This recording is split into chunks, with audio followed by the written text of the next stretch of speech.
2004 সালে যখন এই পেঁয়াজের বীজটা শুরু করি তখন আমার জমির পরিমাণ ছিল মাত্র 2 পাখি। আলহামদুলিল্লাহ আমি এই বছরও আমি প্রায় 100 একর জমিতে পেঁয়াজের বীজ আবাদ করছি। আমি মনে করি কৃষিতে অনেক সম্মানের জায়গা এবং আমরা এই পেঁয়াজের বীজটা করতেছি সারা বাংলাদেশে। আমাদের এই পেঁয়াজের বীজ যাইতেছে, বীজের অনেক চাহিদা এবং গুণগত মান ভালো, এবং এই কারণে আমি এই পেঁয়াজের বীজটা করতেছি। এবং যে এই কৃষিতে যে এত সম্মান, সেই হিসাবে আমি বিভিন্ন জায়গা থেকে পুরস্কৃত হয়েছি।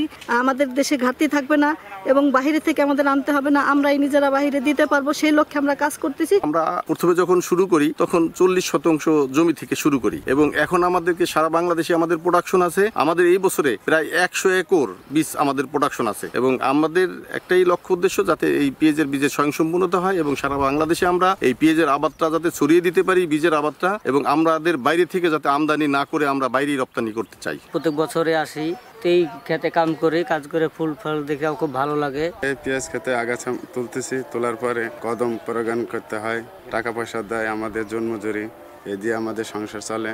যাবো তো আমরা 4 মাস ধরে কাজ করছি, আরো 3 মাস করব, করার পরে আমরা সব কমপ্লিট করে বাসায় যাবো যার যার মতো। আমাদের ফরিদপুর সদর উপজেলা পেঁয়াজ বীজ চাষের জন্য অত্যন্ত গুরুত্বপূর্ণ একটি জায়গা।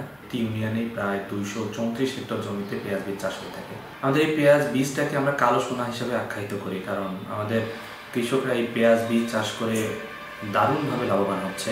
এবছর আমাদের ফরিদপুর সদর উপজেলায় 354 হেক্টর জমিতে পেঁয়াজ বীজের আবাদ হয়েছে। আমাদের ফরিদপুর সদর উপজেলার শাহিদা বেগম একজন আইকনিক কৃষক।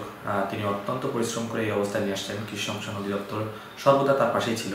তার দেখা দেখি আশেপাশে অনেক কৃষক অনেক ব্যাপক পরিসরে তাদের চাষাবাদটাকে বাড়িয়ে দিচ্ছেন। আমরা আশা করি একটা সময় তার এই পেঁয়াজ বীজটা গোটা বাংলাদেশে একটা ব্র্যান্ড হয়ে যাবে।